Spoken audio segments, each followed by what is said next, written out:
Hi, good morning to everyone, and welcome to the GATE Academy.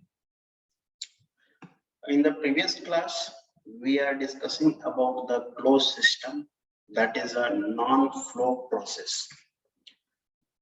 Okay, so here we will discuss in both English and Hindi language. So in the previous class, हम लोग start किए थे. It's a closed system, and the closed system is also called as a non-flow process. It means heat can interact with the surrounding, but mass cannot interact. Heat can interact with the surrounding, but mass cannot interact. That is called non-flow process. So we will discuss today. It's a second law of thermodynamics. What is actually second law and why we are discussing SLT. So first of all, we will discuss about the limitation of first law. Like first law of thermodynamics tells about magnitude of heat transfer. That's it. Magnitude of heat transfer.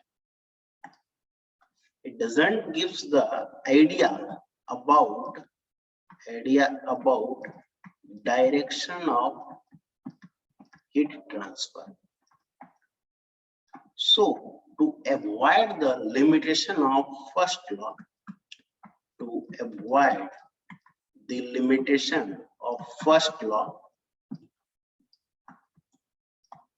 we will discuss here second law of thermodynamics. And with the help of second law, we can say that the direction of heat is flowing in which direction. That is the thing. So we will start here in the next page, second law of thermodynamics. That gives magnitude plus direction of heat transfer, both. So in that, there is a two terms are there. First of all, that is a HTR, high thermal reservoir, and the next one is a LTR, lower thermal reservoir. This one is also called here source, and this LTR is called here sink. So source means which supplies the heat. It's a reservoir which supplies the heat without undergoing change in temperature and pressure. Without undergoing, that is very, very important. Without undergoing change in temperature or pressure. Like we can assume as here, like sun is emitting a lots of thermal energy, but the sun temperature is constant. Or else we can say that it's a boiler. Boiler is also, I'm assuming, as a source. This is used in a power plant. So boiler also is rejecting a heat or supplying a heat at a constant pressure and a temperature. Even sun is also emitting a lots of energy at constant pressure and the temperature. So that is called here source. Similarly, LTR, that is a lower thermal reservoir or sink, it means that absorb amount of it. That could be abundant amount of it, that could absorb amount of it without undergoing change in temperature. Means agar wo absorb kar raha hai, if any sink is there, so uska temperature and pressure change nahi hona chahiye. That is observing with a constant temperature and pressure. That is called LTR. So these two are very, very important terms in the second law of thermodynamics to know the direction of heat transfer. So here I can say that under a constant pressure and temperature. So I can say that example like a cooling tower, or else we can say that sea, or else we can say that pond. If you reject like a 20 kilojoule of heat, yeah, 30 kilojoule of heat, yeah, whatever the amount of it, after some time, the pressure and temperature of the cooling tower or sink, it will be the constant. These two are very, very important to know the idea about the second law of thermodynamics. So actually thermodynamics, why we are discussing that thermodynamics. So thermodynamics is actually a conversion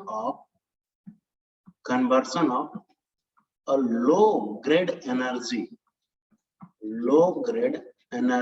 to high grade energy. Like low grade energy, what are that? So that is a thermal energy. There is a lots of energy is emitting by the sun, that are the low grade energy. Even wind energy, yeah, we can say that a tidal energy, or else we can say that a geothermal energy. Abundant amount of heat is generating, and that are not useful, that are the called here low grade energy. And if you are going to convert these are the energy into a heat or work, so these are the useful energy. So useful energy is called here high grade energy. That one we are going to use to generate the electricity to heat some room. Correct. So these are the here high grade energy. So first of all, we will discuss here. There is a two statements are there. The first statement is given by a Calvin Planck's statement. Calvin Planck's statement. So here the Calvin Planck's statement said about the heat engine. Now, what is mean by heat engine? So this heat engine is a power generating machine. So I'm using here like a source and sink, and with the help of this two, we are going to create a useful work.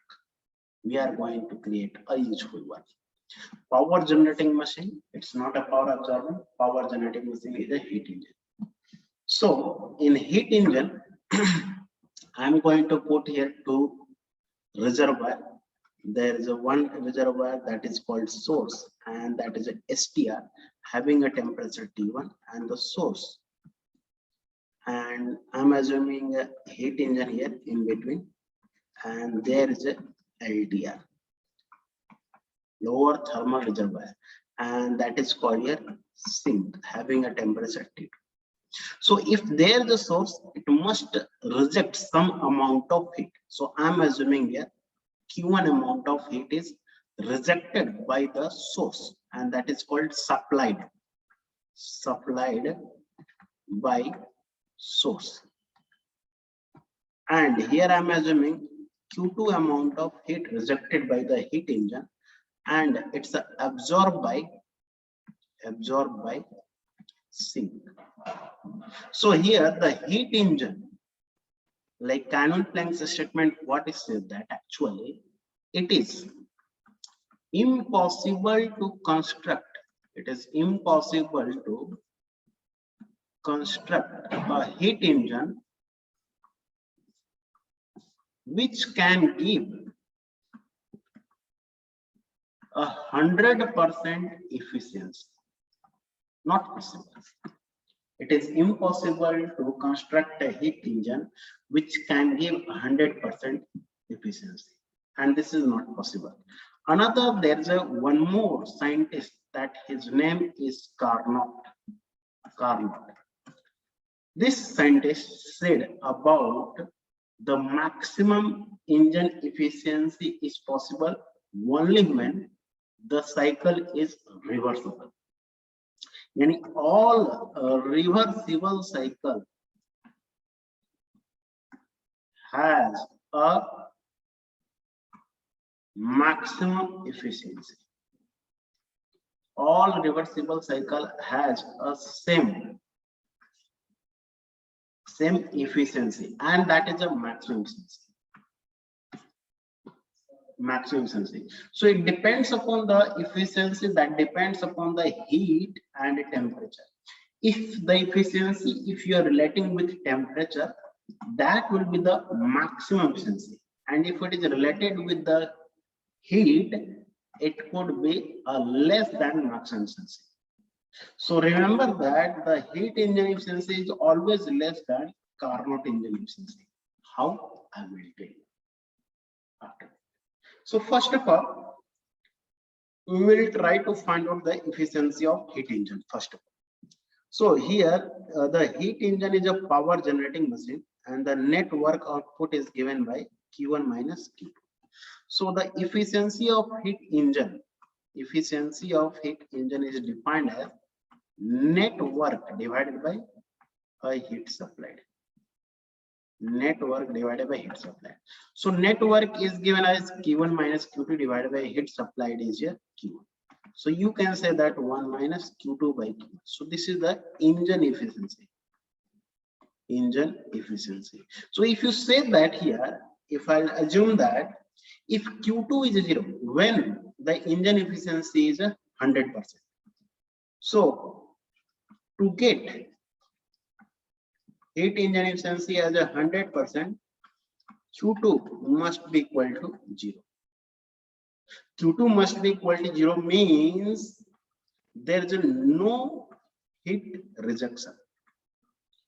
It means the machine is working with only one reservoir.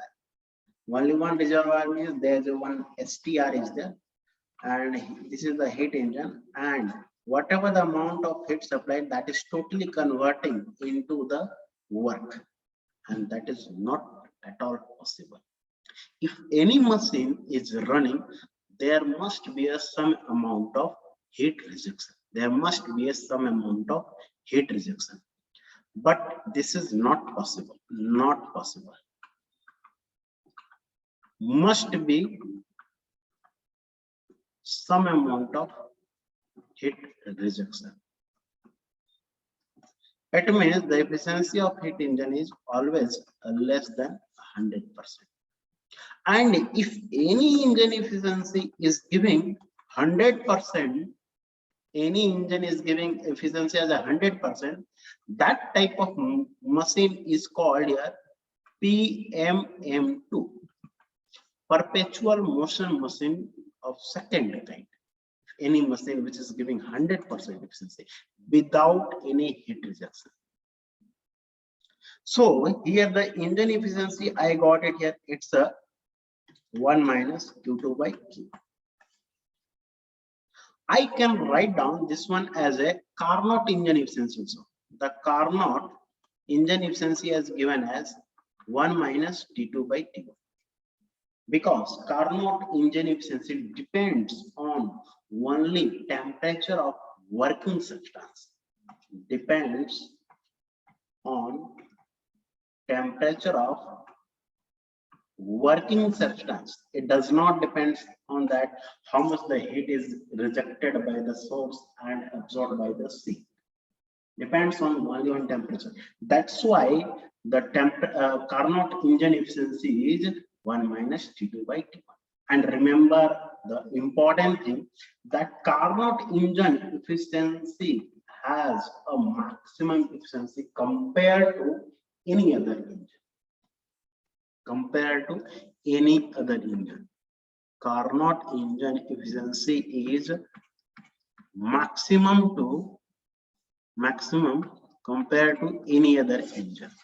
If any other engine is giving more than Carnot engine efficiency, if any other engine is giving more than Carnot engine efficiency, that is impossible. Not. It's impossible to construct. It is impossible to construct. So this is here actually a heat engine. In Carnot engine, we know that there's a two reversible isothermal process and two reversible adiabatic process. So if you drive it with these two, you will get it here Carnot in the instance. That is 1 minus T2 by T. Similarly, the next statement is Clausius statement. Clausius.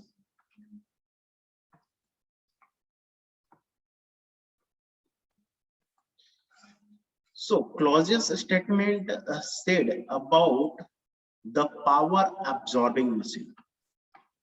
Said about power absorbing machine. Like Clausius statement, what is said that it is impossible to construct a device which can transfer a heat from LTR, lower thermal reservoir, to STR without any work input. Yani you need to spend some amount of energy on that machine to transfer a heat from one level, from lower thermal reservoir to higher thermal reservoir, or else if you want to increase the temperature of any room, you need to supply the heat. Like if you keep it a heater in a room, obviously after some times the temperature of the room will increase. Why? Because we are supplying the heat. Here. So in that we have to discuss two things in Clausius statement. The first is refrigeration. The first one is refrigeration, and the second one is heat pump. Both are same, but the only one thing is different. I will tell you. So the first thing I will discuss here, refrigeration. So what do you mean by refrigeration, or what is the use of refrigeration? So refrigeration का एक ही use है, to maintain the temperature of a confined space below surrounding temperature, below environment temperature, below room temperature. That is the refrigeration. So कैसे उसको हम temperature decrease कर सकते हैं? कुछ amount of heat मुझे reject करना पड़ेगा, and amount of heat reject करने के लिए you need to give work input. Correct? So चलो यहाँ पे discuss करते हैं. Refrigeration is to maintain temperature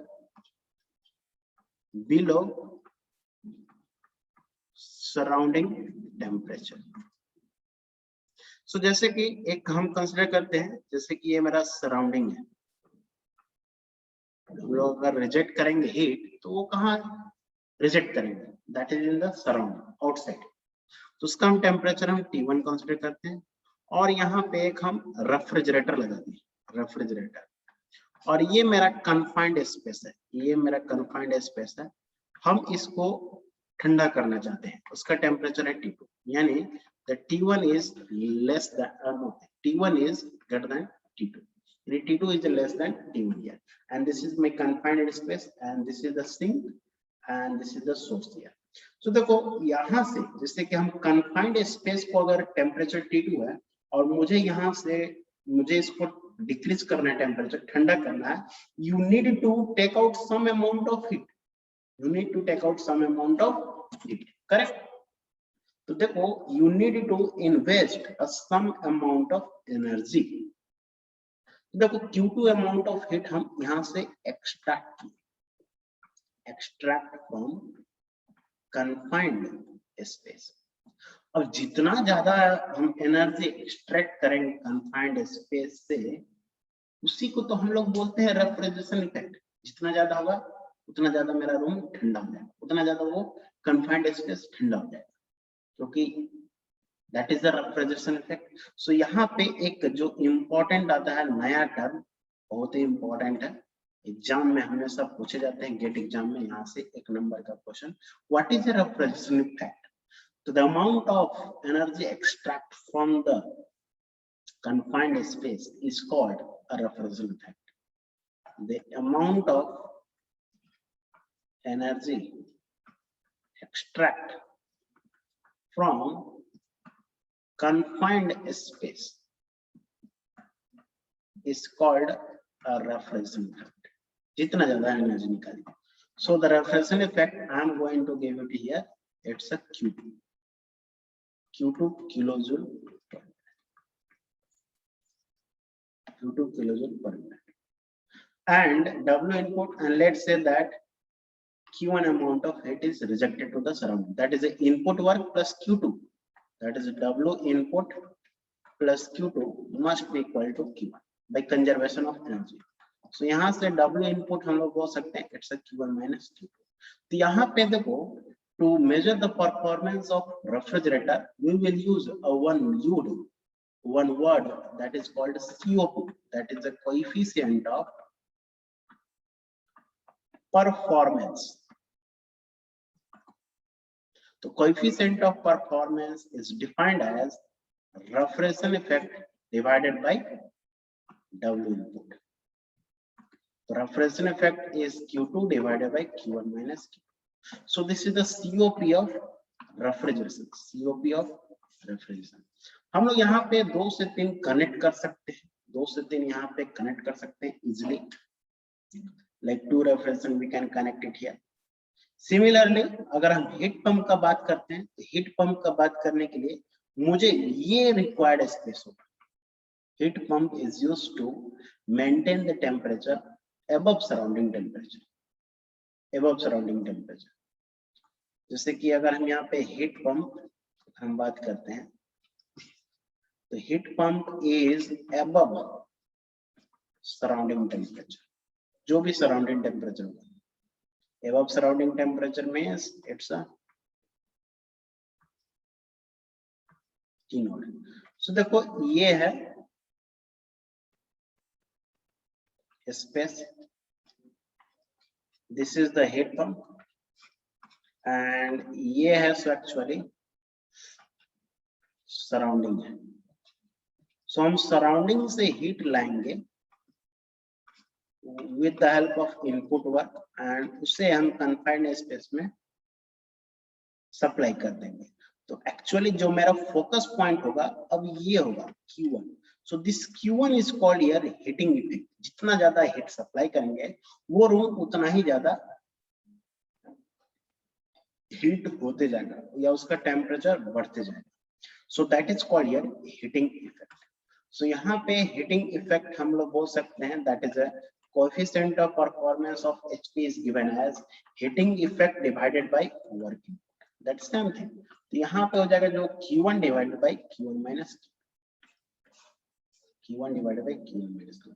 And एक जो relation आता है COP of HP is equal to 1 plus COP of refrigerator. That one you can derive it by here.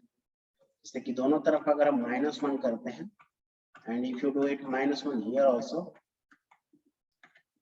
so the COP of HP is given as 1 plus COP of refrigerator.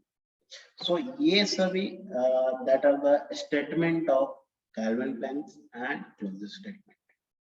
Similarly, जैसे कि यहाँ पे पहले हम लोग discuss किए थे यहाँ पे about heat engine, और यहाँ पे भी heat engine में हम लोग बहुत सारे इंजन कनेक्ट कर सकते हैं like सीरीज कनेक्शन.